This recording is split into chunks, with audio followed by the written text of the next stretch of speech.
Good morning to all of you. Class 7th, subject Social Science, Chapter 4, Growing Up as Boys and Girls. तो dear students, आज हम chapter 4 पढ़ेंगे जिसका नाम है growing up as boys and girls, यानी कि लड़के और लड़कियों के रूप में बड़ा होना। तो आप अपनी बुक का पेज नंबर 44 निकालेंगे, वहाँ से आज हम पढ़ेंगे। Being a boy or a girl is an important part of one's identity.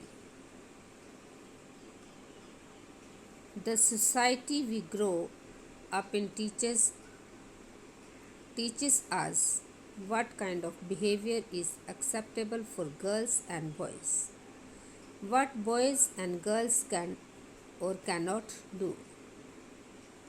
तो लड़का या लड़की होना किसी की भी एक महत्वपूर्ण पहचान है, उसकी असीमता है।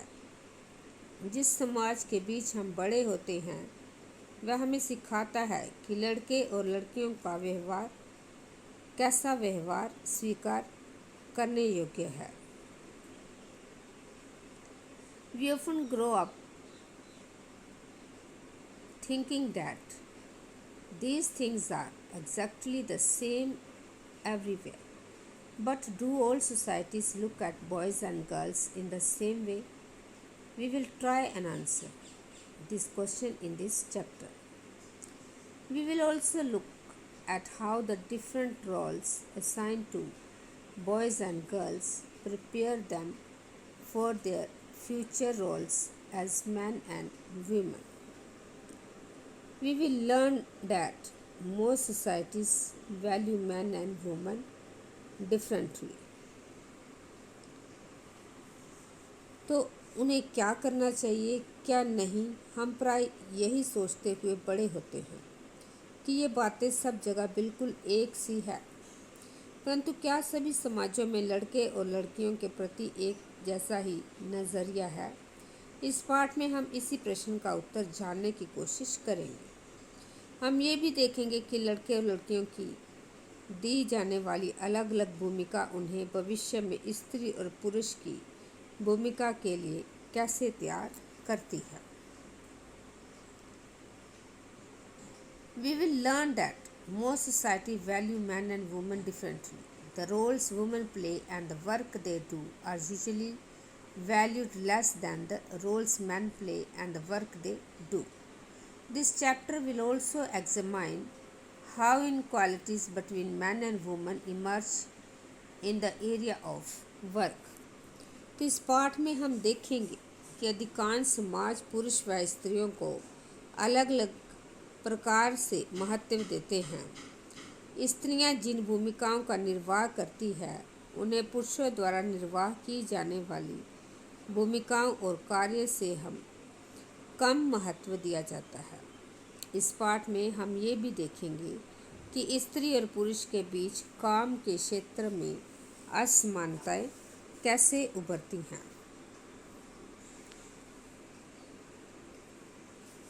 Growing up in Samoa in 1920s. The Samoan Islands are part of a large group of small islands in the southern part of the Pacific Ocean. In the 1920s, according to research report on Samoan society, children did not go to school. They learned many things such as how to take care of children or do household works from older children and from adults. Fishing was a very important activity on the island. Young people therefore learned to undertake long fishing expeditions. But they learned these things at different points in their childhood. तो 1920 के दशक में Samoa द्वीप में बच्चों का बड़ा होना।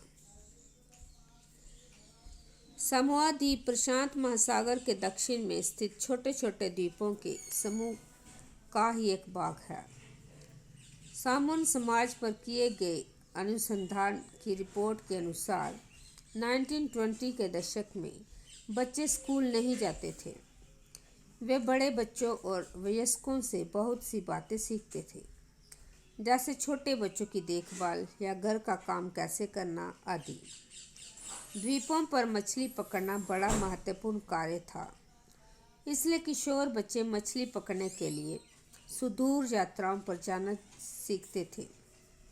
लेकिन ये बातें वे अपने बचपन के अलग अलग समय पर सीखते थे। As soon as babies could walk, their mothers or other adults no longer looked after them. Older children, often as young as 5 years old, took over their responsibility. Both boys and girls looked after their younger siblings. But by the time a boy was about 9 years old, he joined the older boys in learning outdoor jobs like fishing and planting coconuts. Girls had to continue looking after small children or do errands for adults till they were teenagers. But once they became teenagers, they had much more freedom. After the age of 14 or so, girls also went on fishing trips, worked in the plantations, learned how to weave baskets. Cooking was done in special cooking houses where boys were supposed to do most of the work while girls helped with the preparations. तो छोटे बच्चे जैसे ही चलना शुरू कर देते थे, उनकी माता या बड़े लोग उनकी देखभाल करना बंद कर देते थे। ये जिम्मेदारी बड़े बच्चों पर आ जाती थी, जो प्राय स्वयं भी 5 वर्ष के आसपास की उम्र के होते थे। लड़के और लड़कियां दोनों अपने छोटे भाई बहनों की देखभाल करते थे, लेकिन जब कोई लड़का लगभग 9 वर्ष का हो जाता था, वह बड़े लड़कों के समूह में सम्मिलित हो जाता था और बाहर के काम सीखता था, जैसे मछली पकड़ना और नारियल के पेड़ लगाना। लड़कियां जब तक 13-14 साल की नहीं हो जाती थी, छोटे बच्चों की देखभाल और बड़े लोगों के छोटे मोटे कार्य करती रहती थी। लेकिन एक बार जब वह 13-14 साल की हो जाती थी, वे अधिक स्वतंत्र होती थी। लगभग 14 वर्ष की उम्र के बाद वे भी मछली पकड़ने जाती थी, बागानों में काम करती थी और ढलियाँ बुनना सीखती थी। खाना पकाने का काम अलग से बनाए गए रसोई घरों में ही होता था, जहाँ लड़कों को ही अधिकांश काम करना होता था और लड़कियाँ उनकी मदद करती थी। तो इस चैप्टर को आप दोबारा से पढ़ोगे। Thank you and have a nice day.